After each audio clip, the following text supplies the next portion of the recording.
വലിയ മാറ്റങ്ങൾ ആഗ്രഹിക്കുന്ന ഒരു വ്യക്തിയാണോ നിങ്ങൾ? എന്നാൽ ഈ വാക്ക് നിങ്ങൾക്ക് വേണ്ടിയുള്ളതാണ്. 91-ാം സങ്കീർത്തനം 4-ാം വാക്യം, അവൻ എന്നോട് പറ്റിയിരിക്കാൽ ഞാൻ അവനെ വിടുവിക്കും, അവൻ എൻ്റെ നാമത്തെ അറിയിക്കാൽ ഞാൻ അവനെ ഉയർത്തും. ഒരു ഉയർച്ച നിങ്ങൾ ആഗ്രഹിക്കുന്നുണ്ടെങ്കിൽ ആദ്യം നിങ്ങളുടെ ലൈഫിൽ ഒരു വിടുവിക്കൽ സംഭവിച്ചിരിക്കണം. വിടുവിക്കൽ സംഭവിക്കുന്നതിൻ്റെ കീ എന്നത് ദൈവത്തോട് പറ്റിയിരിക്കുക എന്നാണ്. ദൈവത്തോട് ആഴമായ ബന്ധമുണ്ടെങ്കിൽ നിങ്ങൾ അവിടെ നിന്ന് വിടുവിക്കപ്പെടുകയും അവിടെ നിന്ന് ദൈവം നിങ്ങളെ ഉയർത്തുകയും ചെയ്യും. യോസെഫിൻ്റെ ചരിത്രം നോക്കിക്കഴിഞ്ഞാൽ തൻ്റെ ലൈഫിൽ പല പ്രതിസന്ധി ഘട്ടങ്ങൾ വന്നപ്പോഴും താൻ ദൈവത്തോട് ഏറെ പറ്റിച്ചേർന്നിരുന്നു. അത് തൻ്റെ ലൈഫിൽ സക്സസ് കൊണ്ടുവന്നു.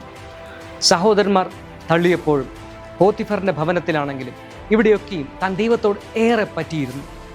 പല സ്ഥലങ്ങളിലും നമ്മൾ ദൈവത്തോട് പറ്റിയിരിക്കാത്തത് നമ്മൾക്ക് ഒരു ഇടർച്ചയായെങ്കിൽ ദൈവത്തോട് പറ്റിയിരുന്നു കഴിഞ്ഞാൽ അത് നിങ്ങൾക്കൊരു ഉയർച്ചയാകും.